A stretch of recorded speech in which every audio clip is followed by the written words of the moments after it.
Hello and welcome back to another episode of County Perspective, the show that focuses on Frederick County government, local programs and events, and a community that you live in.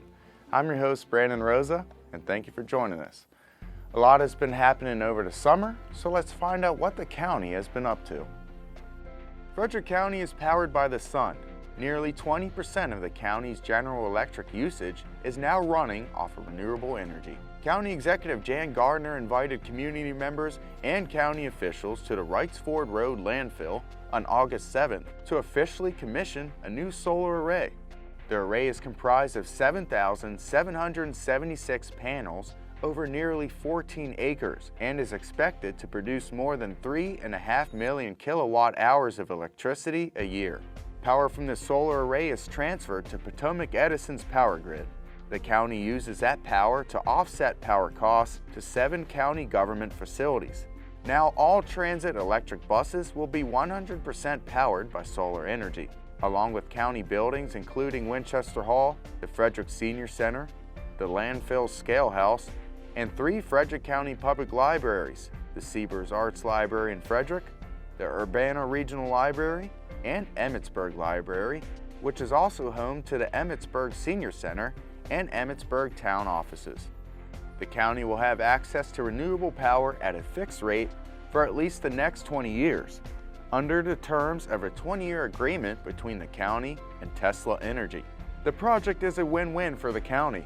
The solar array was built on top of a closed landfill that couldn't house anything else. Tesla paid for the construction and will maintain the array, and the county saves money on its electricity costs for years to come. And because in Maryland we have virtual net metering tariffs that allow us to put power in at one location as a government and take it out at other government locations or facilities, that virtual net metering allows us to generate power in a very efficient, compact area where we have ideal conditions and then send it through Potomac Edison and First Energy's power lines to get to our facilities, in this case 7. The one thing that was really nice about this project from our standpoint, we're very heavily regulated, we have heavy public use, was how willing Tesla was and the engineering staff was to work with us on the front side to listen to some of our concerns about access and maintenance and so forth, and they really incorporated that into their design. Frederick County Executive Jan Gardner recently appointed Kelly Weaver as the new budget director. Weaver had been serving as the acting budget director since March 19th of this year. She takes over the role previously held by Rick Harcum, who was appointed as the county's chief administrative officer in February of this year. Weaver has worked for Frederick County since 2004. During her many years of experience, she has served as assistant budget director and before that as an accountant.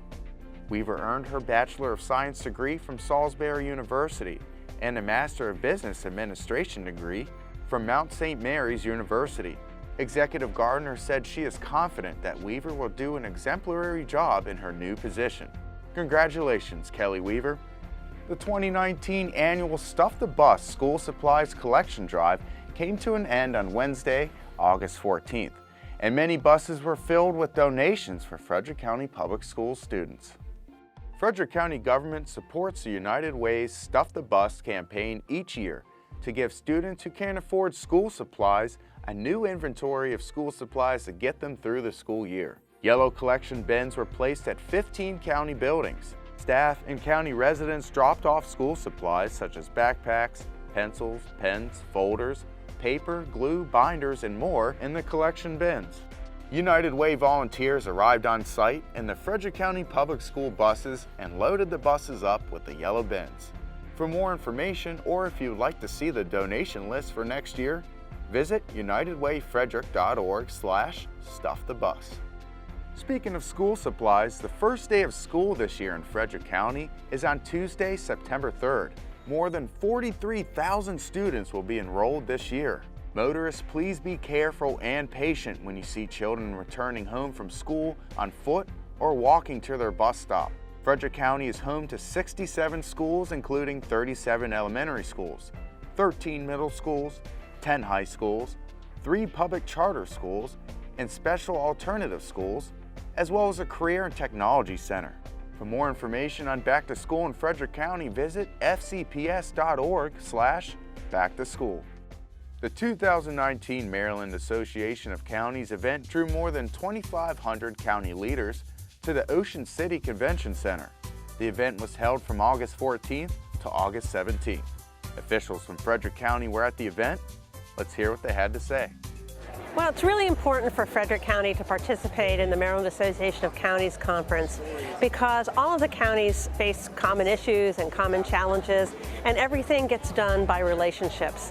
A lot of people are here, a lot of state secretaries, really, so it's a time for us to collaborate, learn from each other, and problem solve.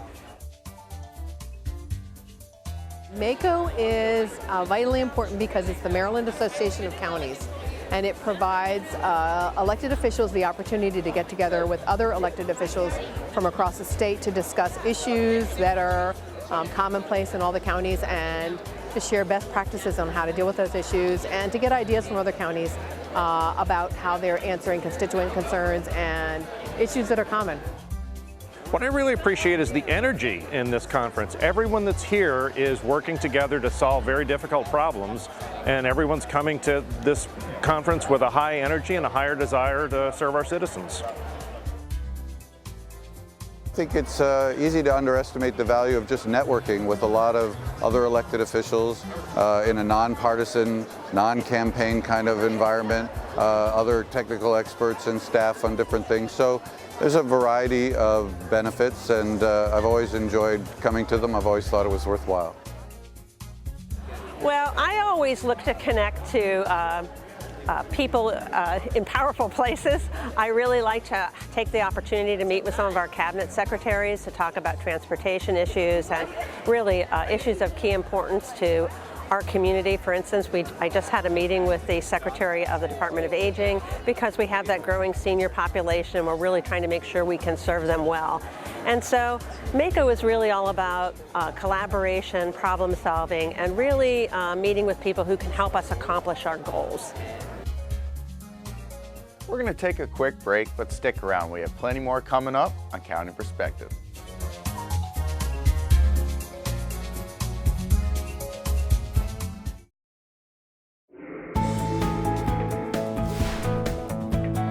Welcome back to County Perspective. I'm your host, Brandon Rosa. In a bit, we're going to learn about the Employment First program at the Scott Key Center. But first, let's find out what events and promotions are happening in our area.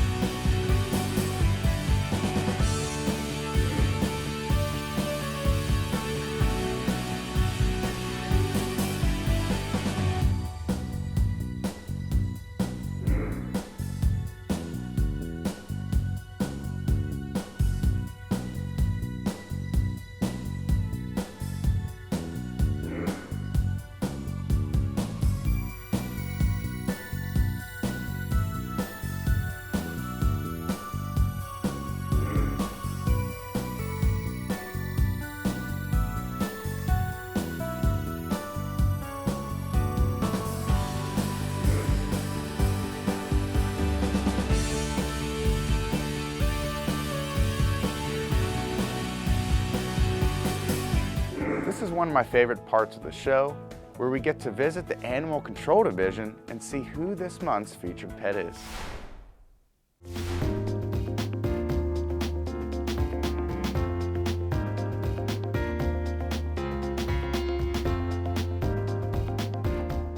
At just 1 year old, Shamu is at FCAC for the second time.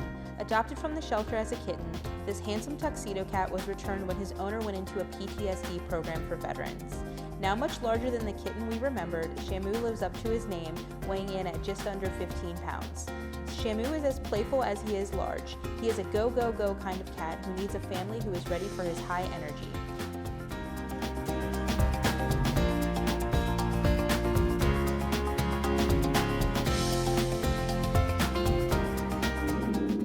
Frederick County is filled with a diverse population.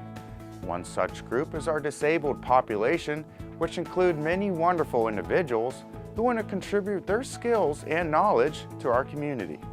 The Scott Key Center in Frederick is one of the multiple outlets available for them to utilize their talents. Let's find out more.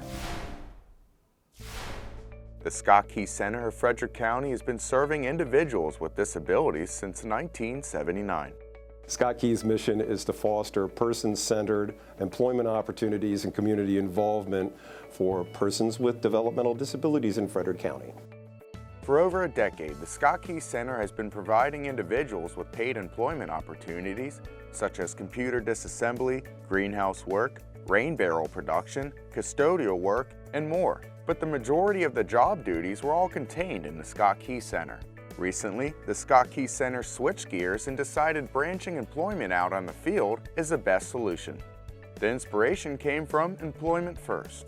It's a nationwide initiative called Employment First, and the main driving component of it is taking what was considered the last segregated environment, which is a group of people with developmental disabilities all in one setting, and taking those efforts and all those individuals and all their talents and qualities and abilities and skills and interests, and having that in the community of the greater community instead of just in one location.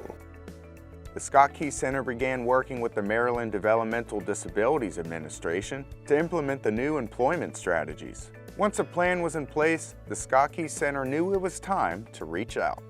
So we started with strategic planning a number of years ago to figure out how we were going to transform the way we were doing things into the new way of doing things. So that was the first component. The component that we're in right now is getting that message out to businesses and organizations around Frederick. We're doing that actually in a variety of different ways. We've spoken to the Rotary Club and we've spoken to the Frederick County government as a whole. So how does the Scott Key Center determine what job is best for an individual? Well, through a process called formalized discovery.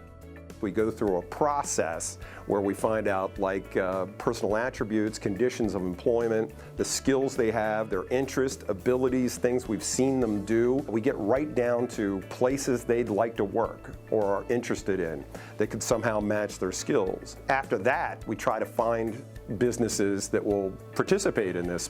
When Sean Dennison and his staff presented their plans for new workforce opportunities, the Frederick County Finance Division were the first to step up to the plate. The first one to step up out of finance was the treasurer, Diane Fox. And she got a client from Scott Key. Her name was Deborah. And Deborah was actually the first one that came on for an internship, and she was there for 8 weeks. Did a fabulous job. Then she moved on to another private sector employer. So then Sean brought Kyle to the Treasury Department, where he also worked for 8 weeks in an internship. He did very well over there. When his 8-week internship was up, Lori Rhodes here in the Finance Division, the coordinator for us, had an opening, and she thought she'd see if Kyle could do well for us over here as well. Individuals such as Kyle were given a chance to decide what work schedule is best for them. So he comes in every day, Monday through Friday, 8 to 2. Takes his lunch precisely from 11:30 to 12, and then at 2 o'clock he leaves and the bus picks him up and takes him back to Scott Key Center. Those who are given part-time positions are given tasks that cater towards their skill set. I know how to add, I know how to subtract, I know how to multiply and divide. My job duties are scanning and indexing P-card bank statements on the computer and prepping them before I scan and index them, look over them, make sure there's no errors. Now that Employment First is implemented at the Scott Key Center, individuals are out working part-time jobs at hair salons, printing companies, technology centers, and more.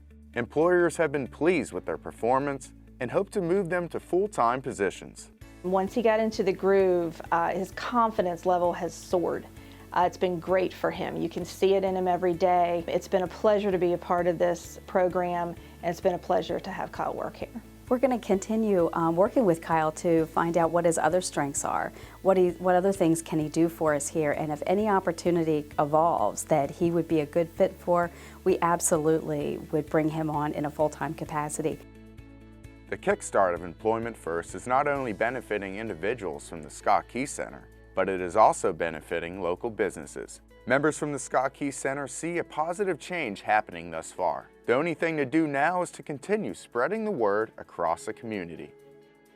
It's a huge sense of accomplishment, and it's that feeling that you're contributing. The people that are out there now, that are out there showing that skill, ability, and interest that they have is contributing, and then the business owners and the organizations and the county government, seeing the results, that helps the entire field. For more information about Employment First or on the Scott Key Center, visit scottkeycenter.org or call 301-600-1600. Before we go, we'd like to invite you to the annual Frederick County September 11th ceremony, located at Frederick City Hall on Wednesday, September 11th at 8:30 a.m. The ceremony is hosted jointly by Frederick County government, the City of Frederick, and Fort Detrick. Dignitaries from Frederick County government and Frederick City will pay homage to the brave men and women who risked their lives on that tragic day.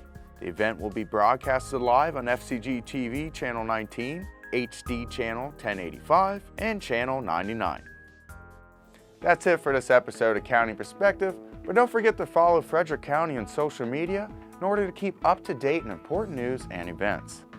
We'll see you next time for a fresh look from a county perspective.